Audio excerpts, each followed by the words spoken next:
G20 members still in Pittsburgh trying to tackle the lengthy list of challenges facing the world economy. Here now with his outlook on the meetings and maybe some things that have taken even more prominence today. Jim Rickards, Senior Managing Director of Market Intelligence for scientific consulting firm Omnis. Good morning, Jim. You think that the Warsh piece, it's not totally separate from the G20. It may have been intentional that it came out today, but it's more important than anything that these bureaucrats decide? I think that's exactly right. It's probably as important as everything coming out of G20. And the news of G20 is very important, but it can hardly be a coincidence that a Fed governor publishes an op-ed in the Wall Street Journal on the same day that the G20 is meeting. I mean, both are rare events, and I think his audience is as much the G20 as it is the marketplace as a whole. This is Kevin Warsh again. Yeah, Kevin Warsh, right. The Fed governor. The Fed governor who is saying the Fed's job is only half over today. Right. What he's saying, he's giving the market a heads up on the following. The Fed has traditional metrics that they would use to decide when to raise interest rates. Capacity utilization, unemployment, a few other things. What he's saying is that don't rely solely on that. In addition to that, we may look at asset prices. And that may be one of the signals to cause us to raise interest rates, which is not traditional. The question, I think it's intriguing to me, is what asset prices. And Joe, I know you said earlier it might be the stock market, it might be an indication that they think the bull market, this bull market has longer to run.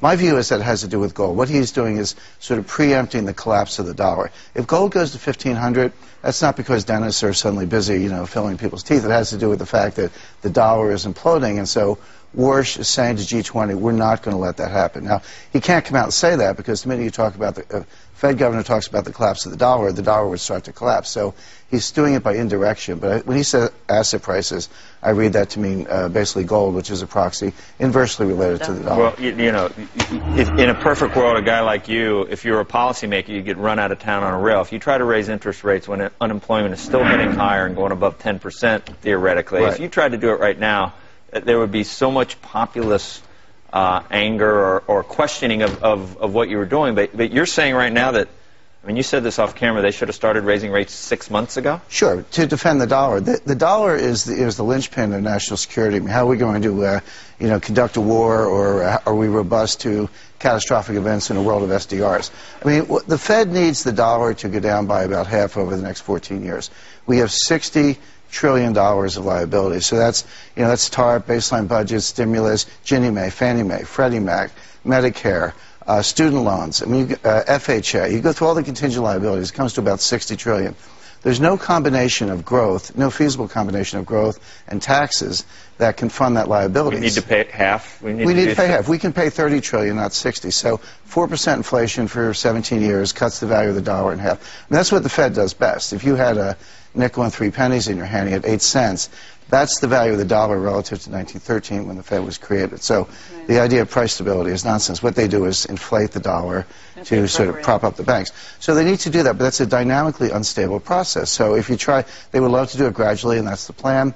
But if the market gets ahead of it, if the market sees this playing out, which they probably will, you could have a very rapid collapse of the dollar. That would be you'd see that in gold. What other tools does the Fed have besides flat out raising rates? Are there ways they can do it behind the scenes to try and put the clamps on it? Well, they can withdraw some of this liquidity, but what they really want to do is basically displace the dollar with SDRs. And when you mention SDRs, people just yawn and they're like, what are those? It's complicated. But they're already, basically the IMF, this is the unannounced part of G20. The IMF is being sort of anointed as a global central bank. They're now running a balance sheet. They've issued debt for the first time in history. They're issuing SDRs. The last SDRs came out around 1980 or 81, right. 30 billion. Now they're issuing 300 billion. When I say issuing, it's printing money. There's nothing behind these SDRs. So, I mean, this has to do with something called Triffin's dilemma. It came out in 1960. Economist Robert Triffin said, in order to stimulate world trade and the world economy, some hard currency country has to run persistent large deficits. But if you run persistent large deficits, eventually you go broke. And so he pointed out the dilemma in 1960, but didn't have an answer. Now, 50 years later, the U.S. is getting closer to going broke. We've fueled the world economy for the last 50 years.